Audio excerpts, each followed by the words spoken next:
السلام علیکم، میں ہوں عبد المنان۔ آپ دیکھ رہے ہیں میرا YouTube channel multiple info by عبد المنان۔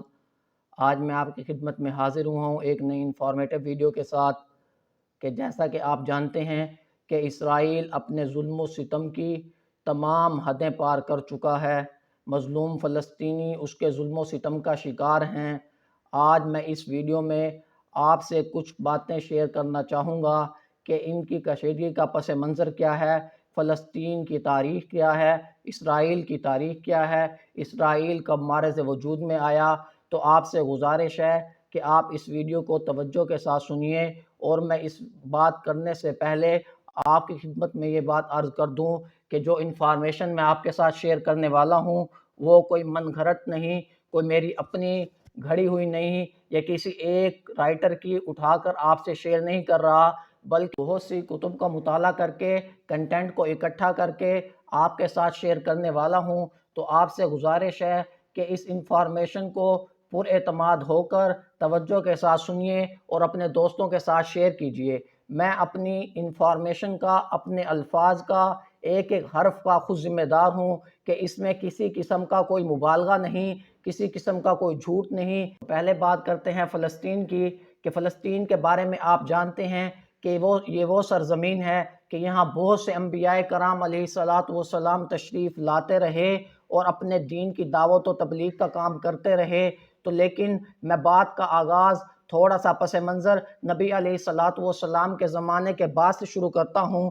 کہ حضرت عمر رضی اللہ تعالی عنہ نے 17 ہجری میں شہر قدس کو فتح کیا، اور اس کے بعد مسلمانوں کا قبضہ رہا، لیکن 493 ہجری میں صلیبیوں نے آ کر حملہ کیا اور صلیبی اس پر غالب آ گئے۔ تو 90 سال عیسائیوں نے حکومت کی۔ پھر صلاح الدین ایوبی نے 483 میں صلیبیوں کے ساتھ جنگ کر کے 483 میں فلسطین کو آزاد کرا دیا۔ تو اس کے بعد یہ وقت گزرتا رہا، چلتا رہا، لیکن تو بہت سی عالمی طاقتیں یہ چاہتی تھی کہ یہودیوں کو تمام علاقوں سے اکٹھا کر کے، تمام ممالک سے اکٹھا کر کے ایک جگہ پر جمع کر دیا جائے اور ایک نئی ریاست بنا دی جائے، کیونکہ یہ جہاں بھی تھے اس وقت بھی یہ فتنے کا سبب بنتے تھے، یہ ظلم و ستم کرتے تھے، ان کی عادات ہمیشہ سے ایسی غلیظ رہی۔ تو 1799 میں ایک فرانس ڈکٹیٹر نیپولن بوناپارٹ نے یہ تجویز پیش کی کہ یہودیوں کے لیے ایک ریاست بنا دی جائے۔ تو آج بھی قومی سلامتی میں جو قرارداد فلسطینیوں کے حق میں پیش کی گئی، تو اس کی مخالفت کرنے میں فرانس سر فہرست موجود تھا۔ تو آج ہم کس طرح کہہ سکتے ہیں کہ فرانس، یہ امریکہ، برطانیہ، یہ مسلمانوں کے حق میں آواز اٹھائیں گے؟ نہیں نہیں، بلکہ یہ خود اس کے بنوانے میں پیش تھے۔ اس کے بعد 1882 میں فلسطین پر پہلی یہودی بستی قائم کی گئی، اور گزرتے سالوں میں فلسطینی سرزمین پر مختلف ممالک سے، مختلف علاقوں سے، مختلف کونوں سے اکٹھا کر کے فلسطینی سرزمین پر مسلط کیا جاتا رہا۔ اور اس طرح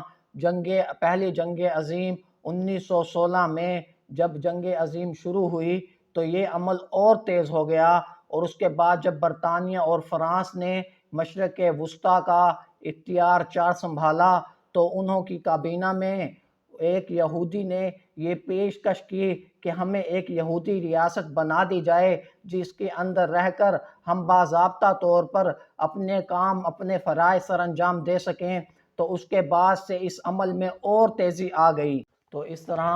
1917 میں مکمل طور پر فلسطین انگریزوں کے قبضے میں آ گیا۔ تو اس کے بعد انہوں نے اس کام کے اندر اور تیزی شروع کر دی کہ یہودیوں کو یورپ کے مختلف ممالک سے، مختلف علاقوں سے اکٹھا کر کے فلسطین کی سرزمین پر مسلط کیا جاتا رہا، ان کے مکانات بنوا کے دیے جاتے رہے اور ان کو وہاں پناہ گزین کیا جاتا رہا۔ پھر 1922 میں لیگ آف نیشن کے تحت ایک یہ منظوری دے دی گئی کہ فلسطین کی سرزمین پر ایک علاقے کو مختص کر کے یہودیوں کے لیے ایک ریاست بنا دی جائے جہاں وہ اکیلے رہ کر اپنے فرائض سر انجام دے سکیں۔ لیکن ان کے اس عمل کے خلاف فلسطینی اٹھ کھڑے ہوئے، انہوں نے بہت سے مظاہرے کیے، وہ شدت کے ساتھ احتجاج کیے، لیکن ان کے کسی ایک مظاہرے کا، کسی ایک احتجاج کا کوئی اثر تک نہ ہوا، کیونکہ یہ قانون آج کا رائج نہیں، یہ ہمیشہ سے قانون آ رہا ہے کہ جس کی لاٹھی اس کی بھینس، کیونکہ عالمی طاقتیں چاہتی تھی کہ فلسطین کی سرزمین پر ہم یہودیوں کو مسلط کر دیں، یہودیوں کے لیے نئی ریاست بنا دیں، تو فلسطینیوں کے مظاہرے کوئی کام نہ لا سکے۔ اسی طرح پھر جنگ عظیم دوم شروع ہوئی تو اس کے بعد یہ عمل اور تیز ہو گیا، تاہم 1940 میں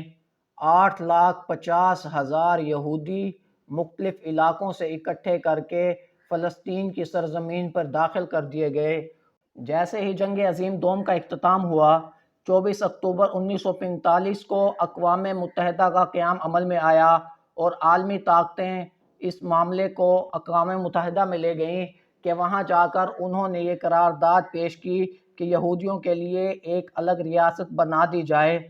تو اقوام متحدہ میں 181 ریزولوشن کے تحت یہ قرارداد منظور پائی کہ فلسطین کو 2 حصوں میں تقسیم کر دیا جائے، ایک یہودیوں کے لیے اور ایک عرب والوں کے لیے، اور بیت المقدس والے حصے کو اس کو ایک آزاد خود مختار ریاست بنا دیا جائے، یہ کسی کے ماتحت نہ ہو، نہ فلسطینیوں عرب والوں کے ماتحت ہوگی نہ یہودیوں کے ماتحت ہوگی، بلکہ خود مختار ایک آزاد ریاست کے طور پر اپنا کام سر انجام دے گی۔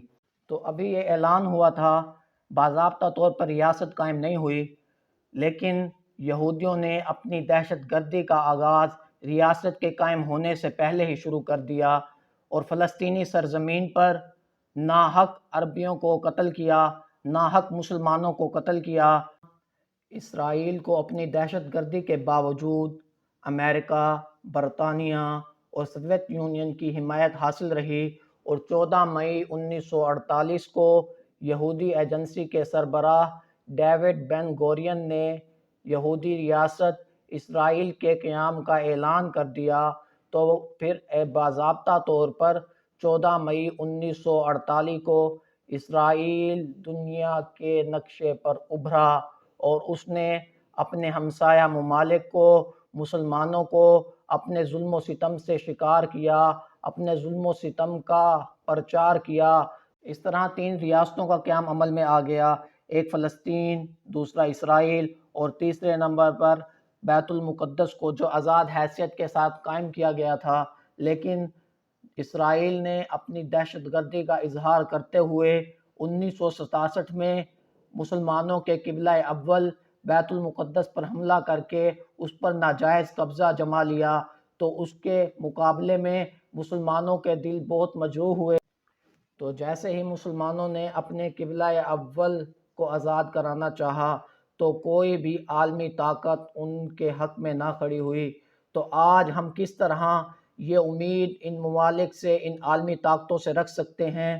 کہ یہ مظلوم فلسطینیوں کے حق میں آواز اٹھائیں گے، حالانکہ یہی اسرائیل کو بنوانے والے ہیں، یہی قائم کروانے والے ہیں اور یہی اس کے حمایتی ہیں۔ یہ کل بھی حمایتی تھے، آج بھی حمایتی یہی ہیں اور ہمیشہ یہی حمایتی رہیں گے۔ تو خدا را پوری امت مسلمہ سے میری یہ دردمندانہ اپیل ہے کہ خود کھڑے ہو جائیے، خود ان کا تدارک کیجئے، کسی بیرونی طاقت، کسی عالمی طاقت سے یہ امید نہ رکھیے کہ وہ آئیں گے اور ہمارے حق میں آواز بلند کریں گے تو ہمیں ہمارا حق مل جائے گا، ہم ظلم و ستم سے نجات پا جائیں گے۔ یہ کبھی بھی ممکن نہیں۔ آج ہمیں کسی عالمی طاقت کی مدد کی طرف نہیں دیکھنا چاہیے، اس کی حمایت کی طرف نہیں دیکھنا چاہیے۔ ہمیں کسی کی مدد کی ضرورت نہیں، اگر ضرورت ہے تو وہ 313 والے ایمان کی ضرورت ہے، اگر ضرورت ہے تو 313 والے اتحاد کی ضرورت ہے،